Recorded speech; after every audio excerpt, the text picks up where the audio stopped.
इसमें ये कहा गया है कि ये दो ब्लॉक्स हैं, दोनों के मासेस स्मॉल m है और इनको हमने किसी स्मूथ सरफेस पे दोनों को प्लेस कर दिया गया और दोनों ही एक लाइट स्ट्रिंग से कनेक्टेड है और एक फोर्स कैपिटल F अप्लाई किया गया है, लेकिन स्ट्रिंग के रॉन्ग अप्लाई किया गया है। हमने राइट वर्ड शो किया है कि राइट वर्ड से F capital F force apply करके पुल किया जा रहा है।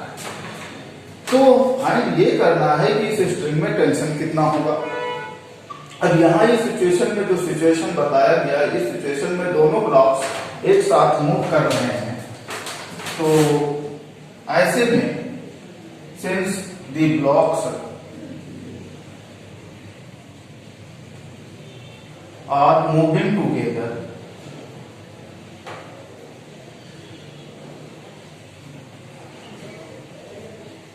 अब दोनों साथ ही मूव कर रहे हैं, तो इसका मतलब साफ हुआ कि एक्सीलरेशन जो फर्स्ट ब्लॉक का होगा वही एक्सीलरेशन सेकेंड ब्लॉक का होगा और वही एक्सीलरेशन इस सिस्टम का भी होगा, यानी दोनों ब्लॉक्स के सिस्टम का भी एक्सीलरेशन वही होगा जो इन दोनों ब्लॉक्स का इंडिविजुअली होगा। नोट दिस पॉइंट, इस पॉइंट को ध्यान दें। अगर दो बॉडी एक साथ मूव कर रही हैं तो डेफिनेटली उन दोनों बॉडीज के डिस्प्लेसमेंट इक्वल होंगे और जो दोनों का डिस्प्लेसमेंट होगा वही सिस्टम का भी डिस्प्लेसमेंट होगा।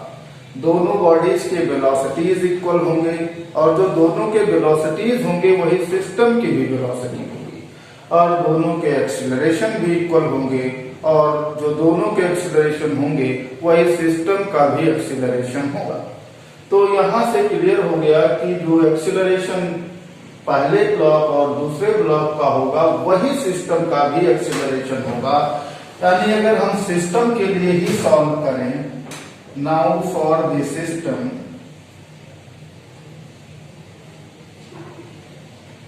System of these two block, इन दोनों ब्लॉक के सिस्टम के लिए अगर हम सॉल्व करें तो यहां पर जो एक्सटर्नल फोर्सेस हैं वो अगर आप देखें उसको जरा हम ड्रा करते हैं। इस पर भी नॉर्मल रिएक्शन एक्ट करेगा जो इस सरफेस अप्लाई करेगा, इसका वेट डाउनवर्ड एक्ट करेगा, इस पर भी नॉर्मल रिएक्शन अपवर्ड में एक्ट करेगा और वेट इसका डाउनवर्ड में एक्ट करेगा। ये एक्सटर्नल फोर्सेस हैं और एक एक्सटर्नल फोर्स कैपिटल F है। तो इसमें से N1 and N2 they become balanced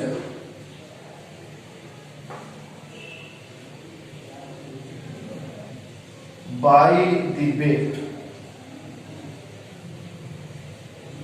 मतलब ये N1 बैलेंस कर देगा पहले ब्लॉक के वेट mg को और N2 भी बैलेंस कर देगा दूसरे ब्लॉक के वेट mg को। इस तरीके से जो टोटल इस सिस्टम पर एक्सटर्नल फोर्स होगा, देयरफॉर नेट एक्सटर्नल फोर्स जो है टू द सिस्टम वो केवल और केवल ये अप्लाइड फोर्स ही है, तो कैपिटल F हुआ और external force, total external force जो होता है that is equal to mass into acceleration. तो यहां से हम कह सकते हैं सिस्टम का mass since F external equal to जो होता है mass of the system into acceleration of the system, mass m plus m into a equal to 2m। Therefore 2ma जो होगा वो डेफिनेटली इक्वल होगा कैपिटल F के। तो यहां से आप एक्सेलरेशन फाइंड कर सकते हैं F/2m।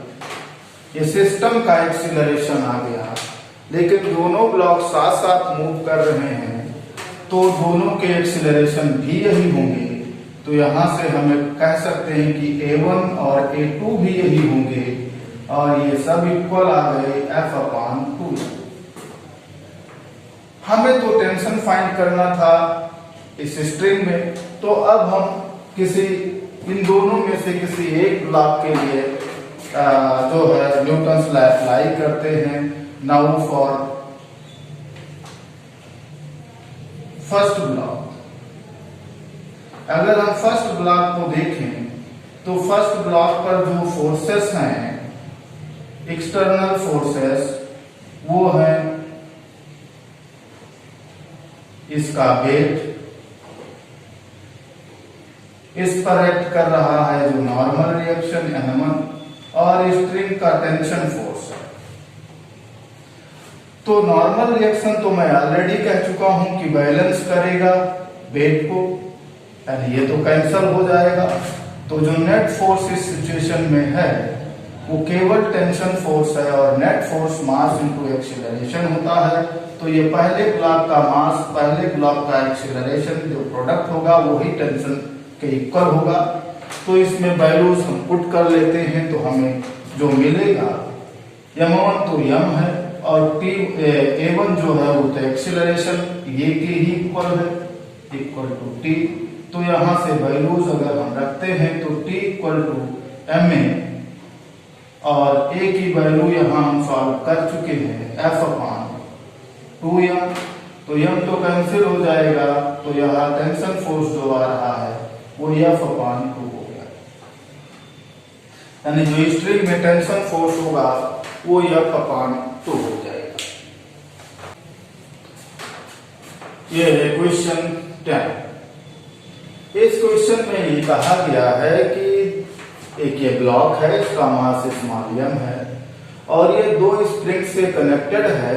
एक फर्स्ट का फोर्स कांस्टेंट K1 है और सेकंड का फोर्स कांस्टेंट K2 है और इस ब्लॉक को x डिस्प्लेस करके रिलीज किया जाता है। अब वो आप राइट वर्ड डिस्प्लेसमेंट लें या लेफ्ट वर्ड डिस्प्लेसमेंट लें, आपको डिस्प्लेसमेंट जो लेना है वो x लेना है और x डिस्प्लेसमेंट के बाद इसे रिलीज करना है। तो जब आप ऐसा करेंगे, सपोज मैं कर ले रहा हूं कि हम राइट वर्ड इसे डिस्प्लेस करते हैं x, तो शुरू में बताया गया है कि ये दोनों स्प्रिंग अनस्ट्रेच्ड पोजीशन में है, यानी इसमें ना तो कंप्रेशन है और ना ही दोनों स्प्रिंग्स में कोई इलांगेशन है, यानी शुरू में ये दोनों स्प्रिंग्स इस ब्लॉक पर कोई भी फोर्स अप्लाई नहीं करेंगे।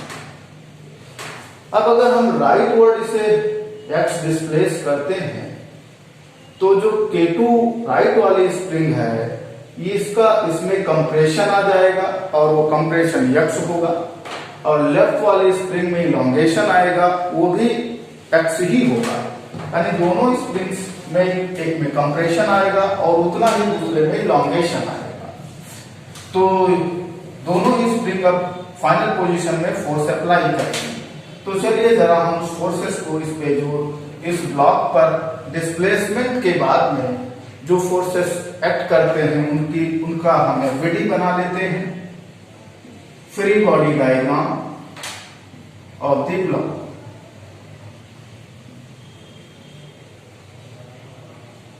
आफ्टर डिस्प्लेसमेंट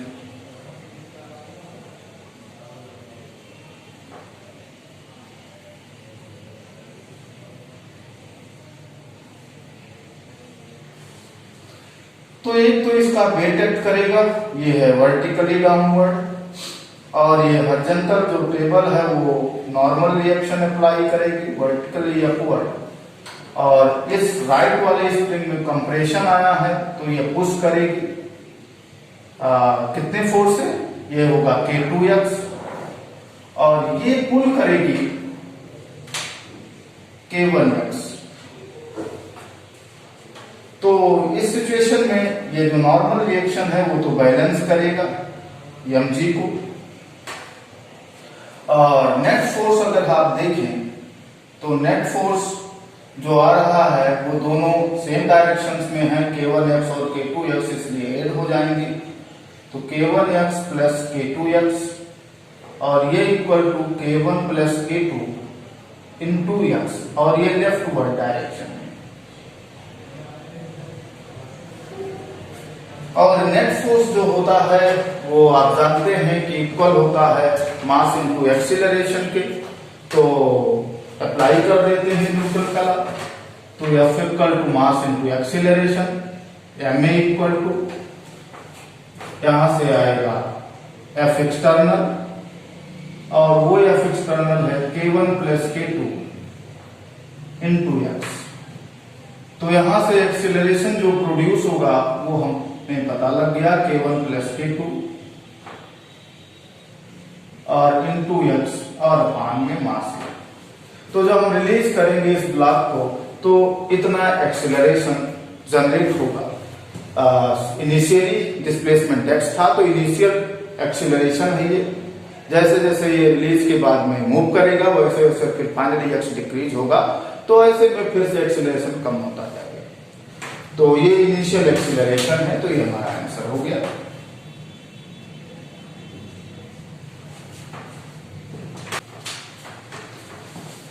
देखिए ये क्वेश्चन नंबर 11 है। इसमें ये कहा गया है कि एक ये कैपिटल ए जो ब्लॉक है इसकी लेंथ बता दी गई है, ये 20 सेंटीमीटर है और इसका मास भी 5 किलोग्राम है। इसके राइट टॉप पर देखिए एक ब्लॉक भी, छोटा सा ब्लॉक है, वो भी वहां प्लेस किया गया है और एक 10 न्यूटन का फोर्स इस कैपिटल ए ब्लॉक पर अप्लाई किया गया है। सारे के सारे सरफेसेस को बताया गया है कि फ्रिक्शन लेस है, मतलब जो ये बी ब्लॉक है और ये ब्लॉक है इन दोनों के बीच में कोई फ्रिक्शन एक्ट नहीं करेगा। और ये जो कैपिटल ये ब्लॉक है इस सरफेस पर प्लेस किया गया है, ये भी कोई फ्रिक्शन फोर्स अप्लाई नहीं करेगा, यानी कहीं भी किसी भी सरफेस किसी भी ब्लॉक पर फ्रिक्शन फोर्स एक्ट नहीं करेगा। अब अगर फ्रिक्शन फोर्स एक्ट नहीं कर रहा है तो फ्रिक्शन फोर्स यहाँ सभी सरफेसेस आप देख रहे हैं हॉरिजॉन्टल में है, यानी कोई हॉरिजॉन्टल फोर्स इस पर एक्ट नहीं कर रहा है। अगर हम इस ब्लॉक बी की बात करें तो ब्लॉक बी पर कोई भी हॉरिजॉन्टल पे फोर्स नहीं है। जो भी फोर्स है ब्लॉक बी पर अगर हम देखें तो नॉर्मल रिएक्शन है जो अप्लाई करेगा कैपिटल ए ब्लॉक, और उसका वेट है जो वर्टिकली डाउनवर्ड इम्पैक्ट करेगा।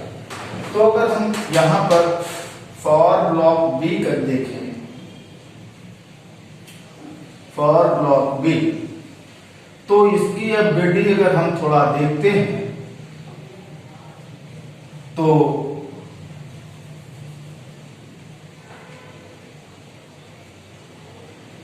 इसका वेट तो वर्टिकली डाउनवर्ड एक्ट करेगा और नॉर्मल रिएक्शन इस पर अपवर्ड एक्ट करेगा और हॉरिजॉन्टल में कोई फोर्स नहीं है। ठीक, यहां पर नॉर्मल रिएक्शन तो बैलेंस करेगा mg को, यानी यहां पर net force to the block, net force to the block B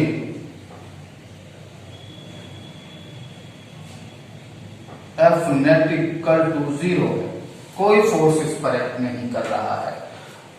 और अगर इस पे कोई भी फोर्स एक्ट नहीं कर रहा है तो definitely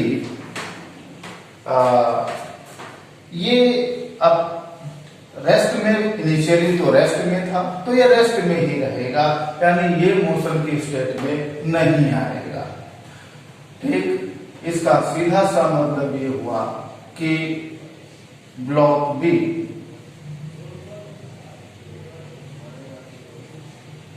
remains into rest position।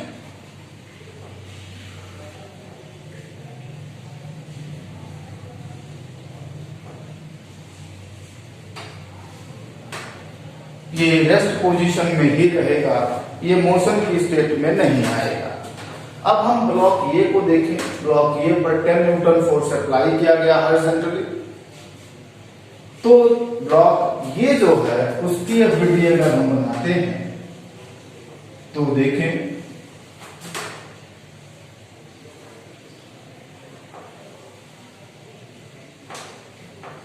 इसका वेट जो है वो वर्टिकली डाउनवर्ड एक्ट करेगा। ये 5 किलोग्राम इसका मास कहा गया है, कैपिटल एम जी, और ये 5 किलोग्राम कहा गया है, तो 5 इंटू जी। और ये लोअर सरफेस इस पर नॉर्मल रिएक्शन भी अप्लाई करेगा, इसको यह डैश लिख दे रहे हैं। जो ब्लॉक कैपिटल बी इसके सरफेस पे टॉप पे रखा गया था वो भी फोर्स अप्लाई करेगा, वो फोर्स डाउनवर्ड अप्लाई करेगा, उतना ही अप्लाई करेगा जितना नॉर्मल रिएक्शन ये ने अप्लाई किया था कैपिटल एन। और एक फोर्स इस पर ऑलरेडी अप्लाई किया गया है, वो है 10 मीटर।